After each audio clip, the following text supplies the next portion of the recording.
ममता बनर्जी अपने हाथ में एक फाइल लेकर खड़ी हुई थी, वो जो हरे रंग की फाइल, मात्र 2 फाइल है, इसके साथ एक फोन, इसके साथ एक हार्ड ड्राइव। ममता बनर्जी वहां पर डीजीपी के साथ पहुंची जब ईडी छापा मार रही थी। उन्होंने वो फाइल अपने हाथ में ली, फोन अपने हाथ में लिया, हार्ड ड्राइव अपने हाथ में ली और वहां से निकली, जल्दी से एक प्रेस कॉन्फ्रेंस की। उन्होंने कहा कि जो कुछ भी हो रहा है राजनीतिक षड्यंत्र के तहत हो रहा है। कभी भी ऐसी तस्वीरें नहीं देखी थी।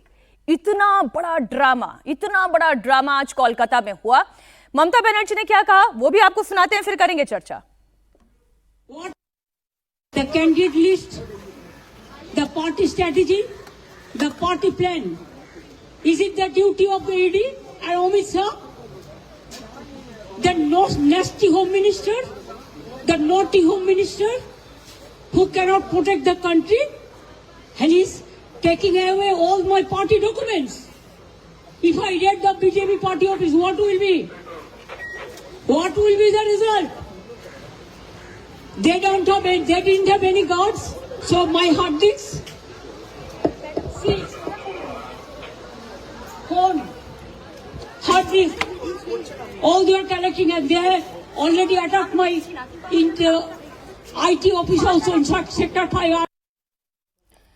अब आप ये देखिए, ममता बनर्जी कह रही है कि यही अगर बीजेपी के दफ्तर पर छापा पड़ा होता, लेकिन सवाल यह है कि क्या ये बीजेपी का दफ्तर है? ये आईपैक का दफ्तर है जो कि चुनाव प्रचार करवाती है। प्रशांत किशोर भी, अच्छा ये दर्शकों की जानकारी के लिए बताना जरूरी है कि प्रशांत किशोर भी आईपैक से ही जुड़े हुए थे, वो भी फाउंडर मेंबर थे, लेकिन वो अब पॉलिटिक्स में चले गए हैं। उनका आईपैक से अब कोई लेना देना नहीं है। प्रतीक जैन इस कंपनी के डायरेक्टर हैं और वो इस कंपनी को चला रहे हैं और उनके हाथों में जिम्मा है ममता बनर्जी के पूरे प्रचार का। अब सोचिए जरा, ये टीएमसी का दफ्तर नहीं था, लेकिन ममता बनर्जी ने कहा कि अगर बीजेपी के दफ्तर पर पड़ा होता ईडी का छापा तो फिर क्या होता। यहीं से करते चर्चा की शुरुआत। हर्षवर्धन जी, इतना बड़ा पॉलिटिकल ड्रामा, दीदी आई, उससे पहले ईडी आई तो दीदी भी आ गई, कमिश्नर के साथ आई और अपने मतलब के दस्तावेज वहां से उठाकर चलती बनी। अब सीएम अगर लेकर चली गई है दस्तावेज तो अब ईडी क्या करे? अब ईडी क्या कर लेगी? देखिए, सबसे पहले तो ये कि Mamata Banerjee style of politics क्या है, इसको आप देखिए। ये शायद ही कोई और नेता, कोई और मुख्यमंत्री इस तरह से कर सकता है, लेकिन ममता बनर्जी ये कर सकती हैं और वो कर रही हैं, करेंगी। इसीलिए मैं कई बार कहता हूं कि भारतीय जनता पार्टी के लिए पश्चिम बंगाल, जो अंग्रेजी में कहा जाता है ना कि टफ नट टू क्रैक, तो वो स्थिति है। लेकिन बड़ी चिंता की बात दिखती है, और मुझे इस बार ममता जी के लिए चिंता की बात क्यों दिख रही है वो मैं आपको इसी जो आपने चित्र दिखाया उसी से संदर्भ ही आता है। पहली बात तो ममता बनर्जी के लिए नई चीज नहीं है। ईडी के अधिकारी अलग अलग, चाहे आप संदेश खाली के समय हो, चाहे जिस समय हो, अलग अलग देखें तो वो स्थितियां अच्छी बुरी होती रही। ये भी सबने देखा कि ईडी के अधिकारियों को कैसे कोलकाता पुलिस राजीव कमिश्नर के साथ वो धरने पर बैठ गई थी, वो भी वही मसला था, क्योंकि केंद्र सरकार ने उनको कहा था कि इधर आना है। ममता बनर्जी ने जब और राज्य थे तो उन्होंने अपने यहाँ कह दिया था कि सीबीआई को अगर आना है जांच के लिए तो पहले हमसे इजाजत लेनी होगी। ये सब उन्होंने कर लिया, तो उससे आगे का चरण ये था। ये स्टेप कोई झोंकाने वाला नहीं। लेकिन मैं क्यों कह रहा हूं कि इस चित्र से संदर्भ मुझे लग रहा है कि ममता जी की चिंता बढ़ी है। अगर ममता बनर्जी की 2026 की सारी चुनावी रणनीति उनके हाथ में इन 2 फाइलों और जो भी आप कह रहे हैं हार्ड डिस्क और एक hard disk, pen drive, mobile या जिसमें है, अगर उसी में है और वही सब कुछ है तो तय मानिए कि ममता जी के लिए अब चिंता की बात होगी। ये तय मानिए। और आईपैक का ऑफिस था, उस पर छापा मारा गया, ये कहा जा सकता है, ये आरोप लगाया जा सकता है और लगाना भी चाहिए। चुनाव तो ऐसे ही चलता है कि अमित शाह ने ये कह दिया था और ईडी ने चुनावी रणनीति के लिए किया। लेकिन अगर किसी पार्टी की चुनावी रणनीति एक इलेक्शन मैनेजमेंट मशीनरी के हाथ में इस कदर चली गई है कि वो अगर एक फाइल चली गई, एक स्टडी चली गई, उससे सब चुनाव गड़बड़ हो जाएगा और दूसरा पक्ष उसके हिसाब से रणनीति बना लेगा, इसका मतलब ये हुआ कि जो ममता बनर्जी की चुनावी रणनीति है उसमें सेंध लगाई जा सकती है। वो कमजोर हो गया है किला और उसको उन्हें डर लग रहा है, इसीलिए उन्हें इस तरह की रणनीति बनानी पड़ रही है। सर सेंध तो लग गई सर, सेंध कैसे लग गई? ईडी ने छापा अगर मारा और ममता बनर्जी को तुरंत वहां पर कमिश्नर के साथ विजय जी अगर पहुंचना पड़ा, और वो ये कह रही हैं कि ये फाइल, ये हार्ड डिस्क और ये फोन, बस ये मेरे पास रह गया है, बाकी सब कुछ ईडी लेकर चली गई, सब कुछ ईडी लेकर चली गई।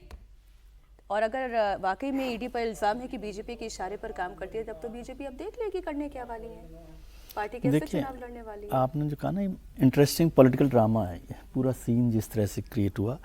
और ममता जी तो बहुत फाइटर लीडर हैं।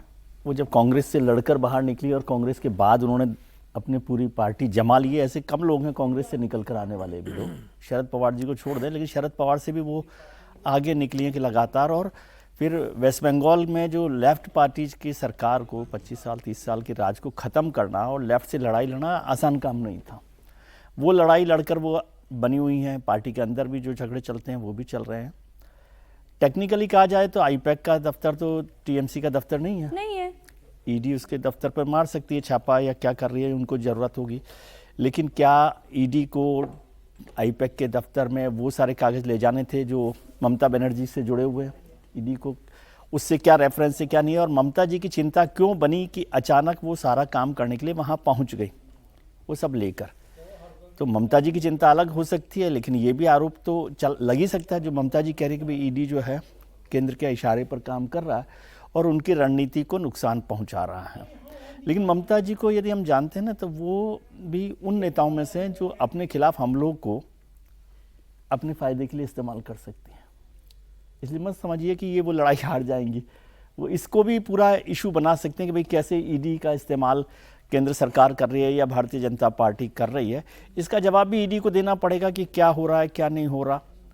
लेकिन ये लड़ाई इंटरेस्टिंग हो गई है और अब सीधा सीधा मुकाबला, मतलब central agencies versus Mamata Banerjee है क्या जी। क्योंकि वो अपने कमिश्नर को भी लेकर गई होकर, कमिश्नर को इसलिए ले गई होंगी, मान लीजिए ईडी पुलिस को नहीं रोक रही हो, अगर मान लीजिए ईडी ये भी लेके जाना चाह रही थी, तो ये तो ममता बनर्जी लेकर चली गई कॉर्पोरेट ऑफिस से। हाँ। ये हमें ध्यान रखना होगा कि टीएमसी के दफ्तर पे छापा नहीं था, ये आईपैक के दफ्तर पर है, उनके ओनर के घर पर ये छापा था। और वहां से ये फाइलें लेकर अगर ममता बनर्जी चली गई, तो क्या अब मुख्यमंत्री से ये फाइलें कोई रिकवर कर सकता है? ईडी क्या ये रिकवर कर सकती है? और क्या वाकई में इन फाइलों में तभी वो वहां पहुंची और कमिश्नर के साथ पहुंची?